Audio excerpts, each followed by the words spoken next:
Welcome back to new Pakistan. ناظرین, آج کے جدید دور میں جب ہم زراعت جیسے روایتی شعبے کی بات کرتے ہیں تو اس میں بھی ٹیکنالوجی کے استعمال کو اس وقت ہم بڑھتا ہوا دیکھ رہے ہیں, اور ایک اور نئی کاوش ہمارے سامنے اس وقت سامنے آئی ہے. لمس کے ایک ہونہار اسٹوڈنٹ ہیں جنہوں نے ڈرون ٹیکنالوجی کو زراعت کے لیے استعمال کرتے ہوئے ایک نیا حل بھی متعارف کروا دیا ہے, جسے ہم دیکھ رہے ہیں کہ بین الاقوامی سطح پر بھی بہت زیادہ سراہا جا رہا ہے. اور ان کا یہ جو اقدام ہے یہ کسانوں کی زندگیوں کو آسان بنانے کے ساتھ ساتھ زراعت میں ایک انقلاب برپا کرنے کی صلاحیت بھی رکھتا ہے. سید فرید, جو کہ اس وقت لمس یونیورسٹی کے ایک پرجوش طالب علم ہیں, انہوں نے ایک ایسا نظام تیار کیا ہے جس میں ڈرونز کے ذریعے فصلوں پر سپرے کیا جاتا ہے. اس وقت آپ کچھ تصاویر بھی دیکھ رہے ہیں اس حوالے سے ان کی, اور روایتی طور پر کسانوں کو اپنی فصلوں پر ہاتھ سے یا پھر بڑی مشینوں کے ذریعے سپرے کرنا پڑتا تھا, جس میں وقت بھی زیادہ لگ رہا ہے, محنت اور وسائل کی بھی زیادہ ضرورت ہوتی تھی. تو اس کے علاوہ کیمیکلز کی غیر ضروری جو مقدار ہے وہ بھی استعمال ہو جاتی تھی, جس سے نہ صرف ماحول بلکہ فصلوں کی صحت پر بھی منفی اثرات پڑتے تھے. تو یہ جو ٹیکنالوجی کا استعمال کیا گیا ہے بڑے ہی زبردست طریقے سے, تاکہ کسانوں کا جو وقت ہے وہ بھی بچایا جا سکے. اسی حوالے سے مزید بات کریں گے. اسٹوڈیوز میں ہمارے ساتھ سید فرید نے جوائن کیا ہے. فرید, بہت شکریہ آپ کے وقت کے لیے. سب سے پہلے تو میں یہ جاننا چاہوں گا کہ خیال آپ کے ذہن میں کس طرح سے آیا کہ زراعت میں ڈرون ٹیکنالوجی کا استعمال کیا جائے؟ بہت شکریہ. ہم شروع سے سنتے آ رہے ہیں بچپن سے کہ پاکستان ایک زرعی ملک ہے جی, مگر اس کے باوجود پاکستان خوراک کے معاملے میں خود کفیل نہیں ہے. صرف لاسٹ ایئر ہم نے $8 بلین کی فوڈ امپورٹس کی تھیں. تو ہم نے سوچا کہ کیوں نہ ایک ایسی ٹیکنالوجی متعارف کرائی جائے جو کہ باقی دنیا میں تو پہلے سے ہو رہی ہے, مگر پاکستان میں اس کو انٹروڈیوس کروایا جائے, جس سے نہ صرف کسانوں کی کاسٹ سیونگ ہو بلکہ ان کی کراپ ییلڈ بھی انکریز ہو. تو ڈرون ٹیکنالوجی کے ذریعے ہم فارمرز کو سولوشن پرووائڈ کرتے ہیں پریسیژن اسپریئنگ کی. اس کا مطلب ہے کہ اسپرے صرف وہاں پہ جائے گا جہاں پہ کراپ کو ضرورت ہے یا جہاں پہ کوئی ڈیزیز انفیسٹیشن ہے, اور اسی طرح فرٹیلائزر کے معاملے میں جس کراپ کو جتنی زیادہ فرٹیلائزر چاہیے اتنی ہی زیادہ فرٹیلائزر ملے. اس سے کسان کو ریسورس سیونگ 30% ہوتی ہے, یعنی کہ 30% ان کی کم ریسورس یوز ہوتی ہے, اور 15% ان کی کراپ ییلڈ انکریز ہوتی ہے. اور اس کے ساتھ ساتھ وقت کی بچت تو ہے ہی اس میں. بالکل ٹھیک ہے. اور اس میں وقت کی بچت کے ساتھ ساتھ جو انہیں خود سے بھی اس اسپرے ان کو متاثر کرتا ہے, ان کی ہیلتھ کے لیے بھی بڑا بینیفیشل ہوگا. جی بالکل ایسا ہی ہے. پاکستان میں ہم دیکھتے ہیں تقریباً 40% ایسے فارمرز ہیں جو ایکیوٹ پیسٹیسائڈ پوائزننگ کا کسی نہ کسی ٹائم پہ شکار ہوتے ہیں. تو اس سے بچنے کے لیے ڈرون ایک کافی اچھا سولوشن ہے کہ فارمر اسپرے کے ساتھ کانٹیکٹ میں نہیں آتا.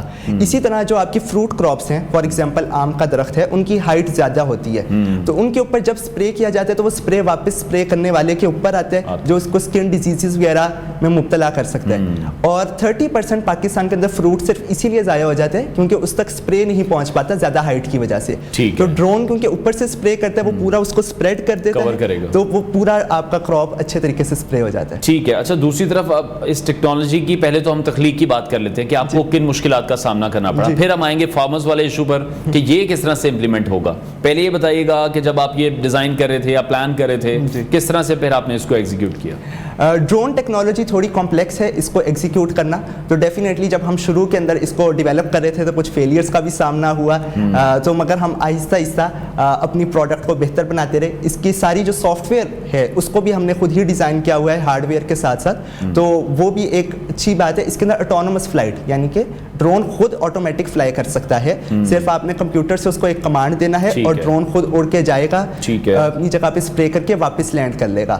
تو یہ اس کے اندر. تو اس حوالے سے کتنی R&D کرنی پڑی, کتنا آپ کو اس میں ٹائم لگا؟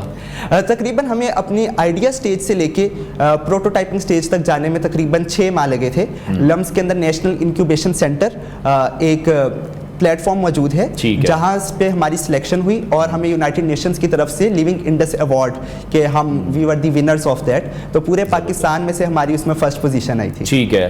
اچھا, آپ اب ڈرون کس طرح سے کام کرے گا یہ بھی تھوڑا سا ہمیں سمجھا دیجیے گا, کیونکہ کسانوں کے لیے بہت زیادہ مشکل ہوگا. اس کے لیے کیا ایک میکانزم بنایا جا رہا ہے, کیونکہ کسانوں کو ابھی تک فون یوز نہیں کرنا تھا انفارچونیٹلی, تو وہ کس طرح سے ڈرون کو استعمال کریں گے, کس طرح سے اس کو کنٹرول کریں گے؟ پھر اگر ہم ڈرون کی کاسٹ کے حوالے سے بات کریں وہ بہت زیادہ ہوگی.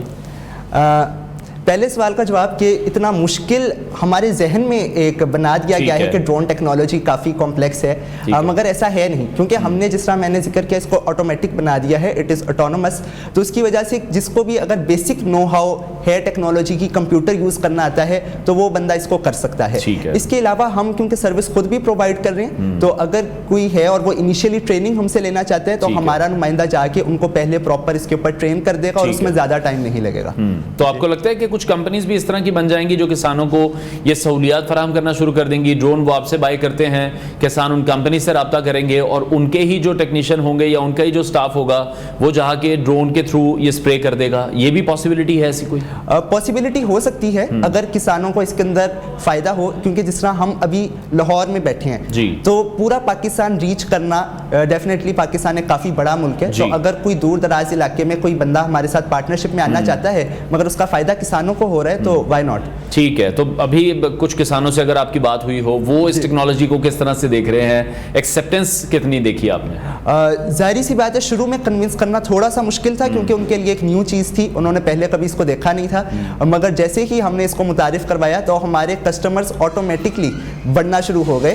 یعنی کہ جن کو ہم نے سروس دی انہوں نے ہی آگے مزید کسٹمرز کو، مزید کسانوں کو ہماری طرف ریفر کیا.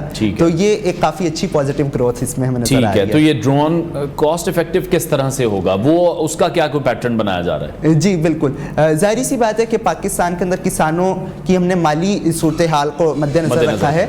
ہمارے جو ڈرون سولوشن ہیں وہ مارکیٹ میں جو چائنا وغیرہ کے اویلیبل ہیں ان سے کم 60 سے 70% ان کی پرائس کم ہے. اس کی دو وجوہات ہیں. پہلی وجہ تو یہ کہ پاکستان کے اندر اگر آپ نے ڈرون امپورٹ کروانا ہے تو اس کی امپورٹ کروانے میں کافی مسئلے مسائل ہیں، اور اگر ہو بھی جائے تو آپ کو کافی زیادہ ٹیرف پے کرنا پڑتا ہے. تو کیونکہ ہم یہاں پہ خود مینوفیکچر کر رہے ہیں اس لیے ہماری کاسٹ کافی کم ہے.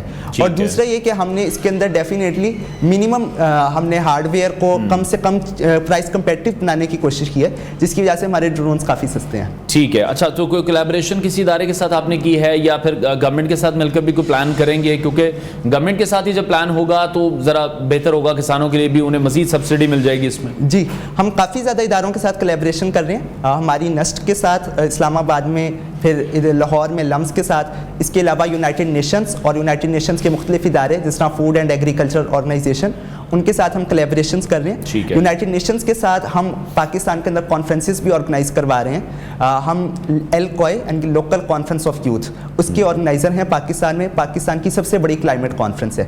اس کو کروانے کا مقصد یہ ہے کہ عوام کے اندر ایک اویئرنیس کیمپین اجاگر کی جائے کہ ایک تو کلائمیٹ چینج اور ایگریکلچر میں پاکستان کو کن کن مسئلے مسائل کا سامنا ہے، اور پھر کس طرح ہماری سولوشن کے تھرو اس کو کم کیا جا سکتا ہے. ٹھیک ہے. اچھا، عالمی سطح پر آپ کو پھر اس کوشش پر کس طرح کا رسپانس ملا؟ مزید آپ کیا دیکھ رہے ہیں؟ مزید ترقی اس کو دینی ہے تو پھر کیسے اس کو بڑھانا پڑے گا؟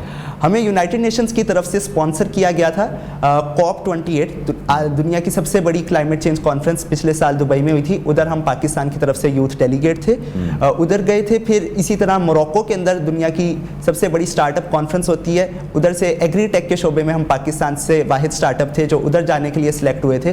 تو آگے انشاءاللہ ہم اس کی کافی اچھی گروتھ دیکھتے ہیں، تو امید ہے کہ اس کے مزید اڈاپشن ہوگی. ٹھیک ہے. بہت شکریہ سید فرید، ہمارے ساتھ ان کانورسیشن تھے. ناظرین بریک لیتے ہیں، بریک کے بعد آپ کو دوبارہ جوائن کریں گے.